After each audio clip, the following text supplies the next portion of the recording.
বাঙালির অত্যন্ত জনপ্রিয় এবং ঐতিহ্যবাহী একটি পদ হলো রুই মাছের ঝোল। এই রুই মাছের স্বাদ সাথে সাধারণ কয়েকটি মশলার উপকরণ একসাথে মিলে তৈরি হয় এক অনন্য স্বাদের রেসিপি। তাহলে চলুন আর দেরি না করে শুরু করা যাক আজকে আমাদের রেসিপি রুই মাছের ঝোল।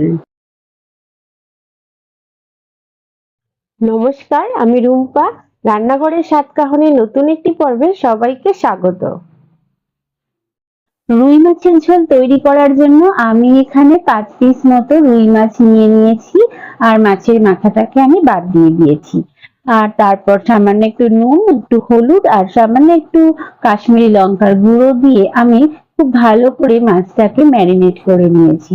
তারপর আমি ম্যারিনেট করে 10 মিনিটের জন্য মাছটাকে রেখে দিয়েছিলাম। আর এদিকে আমি এই রুই মাছের ঝোল তৈরি করার জন্য নিয়ে নিয়েছি একটা বড় মাপের আলু, আর আলুটাকে আমি বড় বড় লম্বা লম্বা করে কেটে নিয়েছি।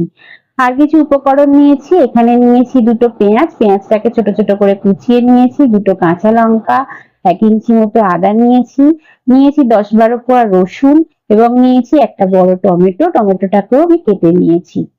আর এই রুই মাছের ঝোল তৈরি করার জন্য একসাথে কিছু মশলাও আমি রেডি করে নিয়েছি।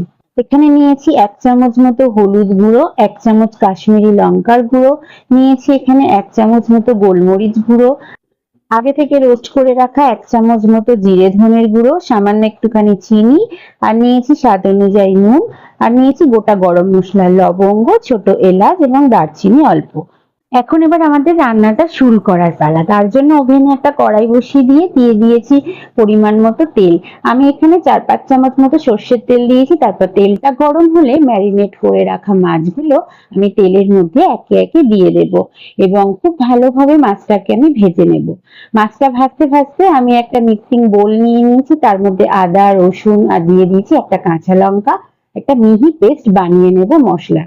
আর এদিকে দেখুন আমি মাছগুলোর একটা পিঠ ভেজে নিয়েছি, আরো একটা পিঠ আমি মাছের উল্টে দেব।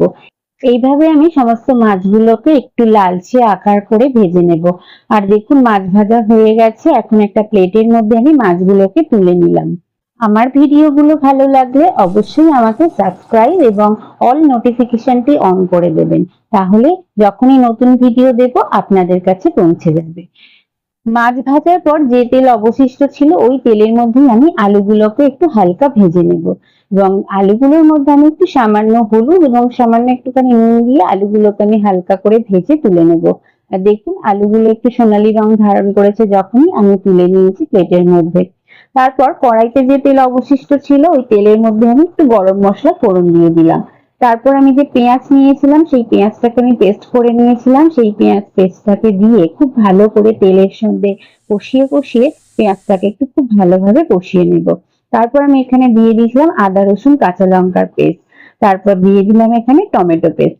সমস্ত উপকরণগুলোকে খুব ভালো করে কষিয়ে নিতে হবে যতক্ষণ পর্যন্ত না তেল ছাড়ছে মশলা থেকে। তারপর যখন মশলা থেকে তেল ছাড়বে তখন আমি এখানে দিয়ে দিলাম স্বাদ অনুযায়ী নুন, 1 চামচ হলুদ গুঁড়ো, 1 চামচ কাশ্মীরি লঙ্কার গুঁড়ো।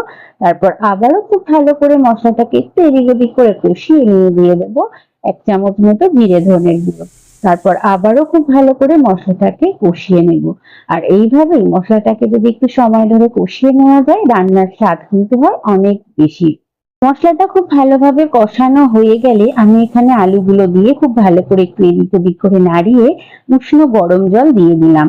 আমি খুব বেশি ঝোল করব না, আবার খুব বেশি মাখো মাখো করব না, তাই জলটা একটু বুঝেই ব্যবহার করবেন। তারপর আমি এখানে দুটো কাঁচা লঙ্কা দিয়ে ঢাকা দিয়ে 10 মিনিটের জন্য লো ফ্লেমে রেখে দিয়েছিলাম। আর 10 মিনিট পর ঢাকনা খুলে আবারও একটু তরকারিটাকে একটু এদিক ওদিক করে নাড়িয়ে দিলাম। তারপর এখানে আমি দিয়ে দিলাম ভেজে রাখা রুই মাছগুলোকে। তারপর আবারও একটু এদিক ওদিক করে আমি মাছগুলোকে ওলট পালট করে ঝোলের মধ্যে একটু মিশিয়ে নেব। তারপর এখানে দিয়ে দেব 1 চামচ মতো গরম মশলার গুঁড়ো। তারপর খুব ভালোভাবে আবারও গরম মশলাটাকে ঝোলের সাথে মিশিয়ে নেব। আর এইভাবে আরো 5-7 মিনিট মতো আমি লো ফ্লেমে মাছটাকে কিন্তু ফুটিয়ে নেব। আর দেখুন আমাদের রান্না কিন্তু হয়ে এসেছে। আর সবশেষে এখানে আমি একটু ধনেপাতা ছড়িয়ে আমি তরকারিটাকে নামিয়ে নিলাম। দেখুন কত সুন্দর লাগছে এই রেসিপিটাকে, আর এটি গরম ভাতের সাথে খেতে জাস্ট লাগে অসাধারণ। ঘরোয়া কিছু সাধারণ উপকরণ দিয়ে এই অসাধারণ স্বাদের রুই মাছের ঝোল রেসিপিটা আমরা খুব সহজেই বাড়িতেই কিন্তু বানিয়ে নিতে পারি। তাহলে আমার আজকের রেসিপিটি কেমন লাগলো? ভালো লাগলে অবশ্যই আমাকে একটা কমেন্ট করে জানাবেন। সেই সঙ্গে লাইক, শেয়ার এবং আমার চ্যানেলে নতুন বন্ধু হয়ে থাকলে সাবস্ক্রাইব করার অনুরোধ রইল এবং পাশে থাকা বেল আইকনটি প্রেস করে অল নোটিফিকেশনটি অন করে দেবেন। তাহলে আমি যখনই কোনো নতুন ভিডিও আপলোড করব তার প্রথম নোটিফিকেশনটি আপনার কাছে পৌঁছে যাবে। সবাই খুব ভালো থাকবেন, সুস্থ থাকবেন এবং কাছের মানুষকেও ভালো রাখার চেষ্টা করবেন। আবার খুব তাড়াতাড়ি ফিরে আসছি নতুন কোনো রেসিপি নিয়ে। ততক্ষণের জন্য সঙ্গে থাকুন এবং সঙ্গে রাখুন রান্নাঘরের স্বাদ কাহন।